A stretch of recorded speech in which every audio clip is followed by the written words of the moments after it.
Christianity has been a dominant religion for thousands of years. It is only natural that elusive mysteries would arise through the ages, from claims of ancient biblical discoveries to modern miracles. So today, here at Unexplained Mysteries, we'll be taking a look at 3 incredible, awe-inspiring biblical discoveries.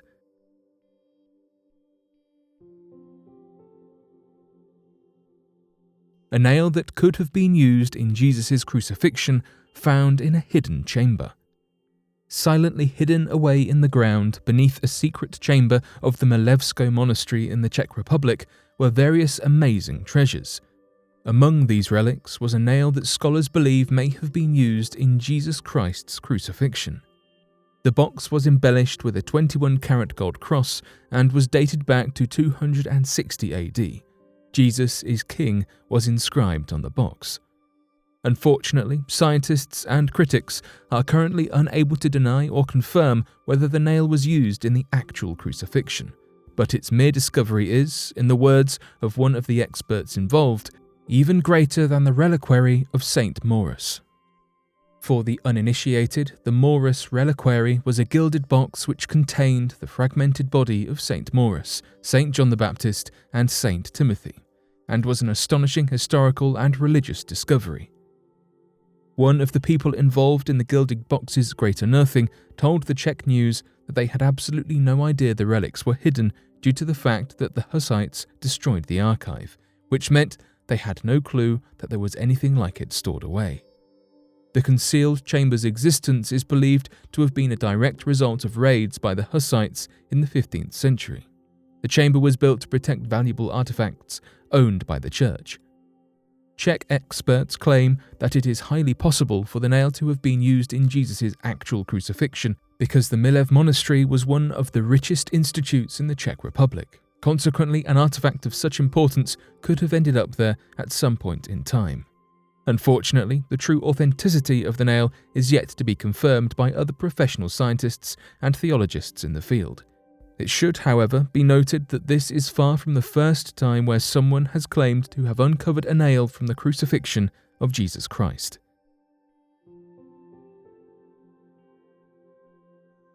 Leonard Woolley and the Flood, Mesopotamian archaeological evidence. The Mesopotamian flood has been speculated on for centuries and has been investigated time and time again.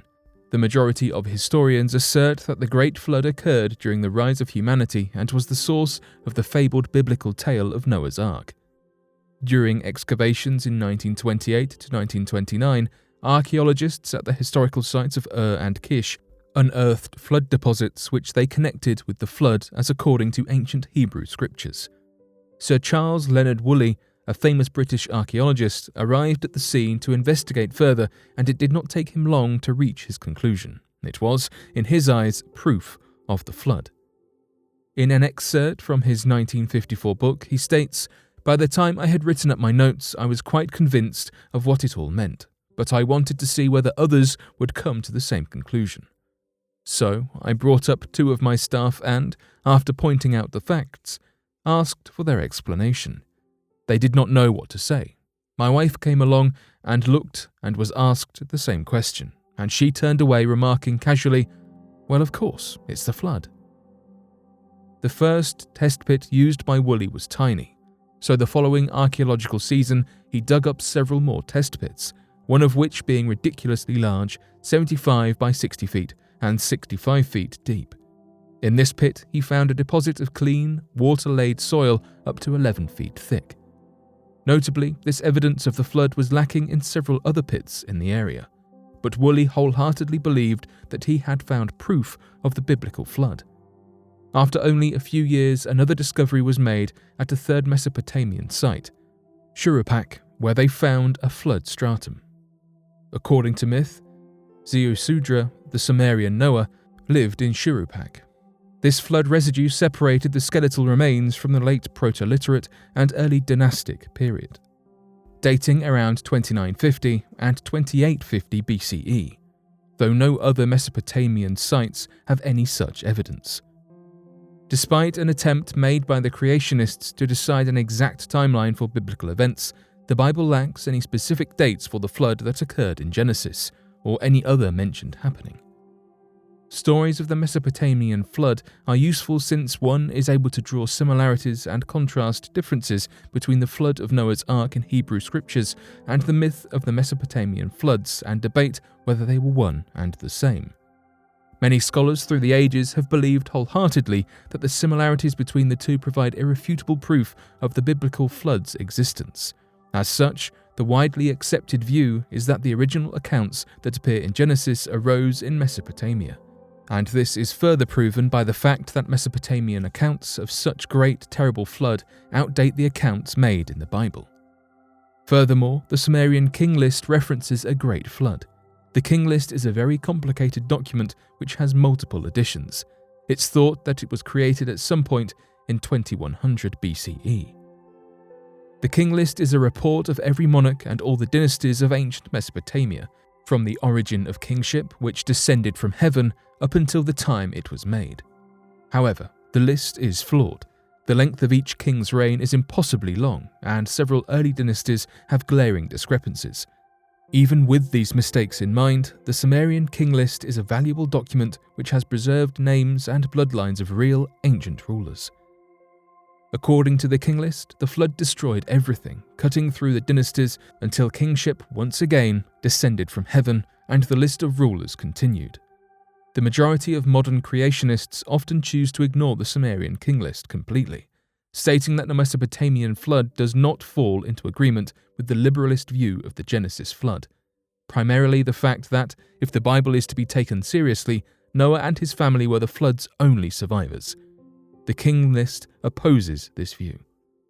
The problem is that if you ignore the evidence provided by the Sumerian king list, then the findings at Ur and Kish must too be ignored, as they only support claims of a local flood which would have certainly left survivors. The flood, though intense, was not nearly as large-scale as the Bible claimed its Genesis flood to have been, and though severely destructive, would not have destroyed every human in its vicinity. The question of whether what Leonard Woolley found was the remnants of the biblical flood or simply an unrelated natural disaster has yet to be answered because there is a lack of modern investigation. The flooding of southern Mesopotamia was presumably disastrous enough for stories of a great flood to spread through the country and ancient world. But because the records we have are so old and were passed down by word of mouth for centuries before being written down, many details have surely been exaggerated or simply lost to time.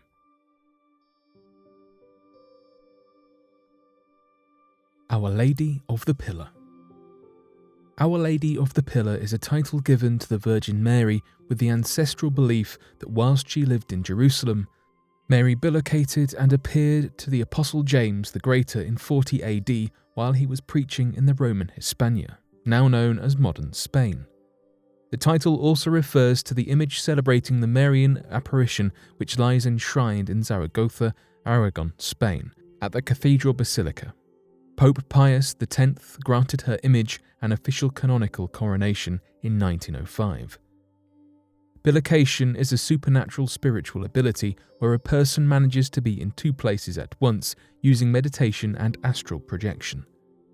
Catholic legend states that in the antiquity of Christianity, the apostles of Jesus travelled through the known world to spread their gospel to the masses.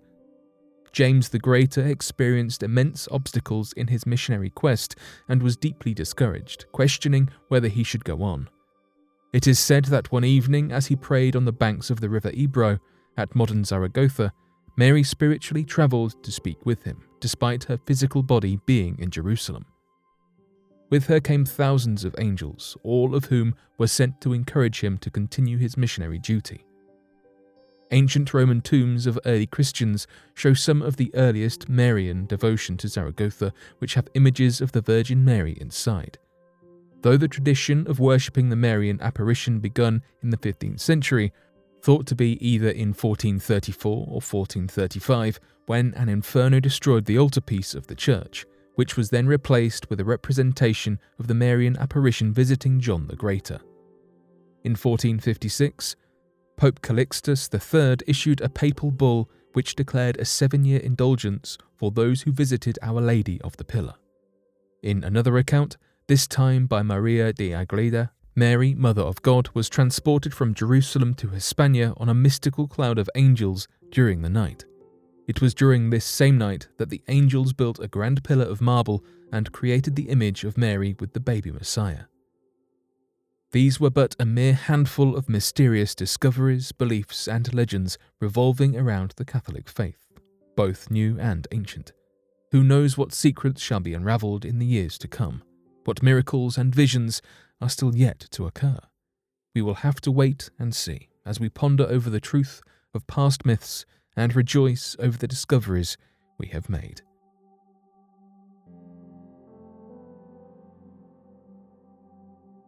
But what do you make of these interesting biblical discoveries? Be sure to let us know your thoughts in the comment section below and help us by growing this community while working to solve these unexplained mysteries. Thank you for watching, and don't forget to subscribe for more videos.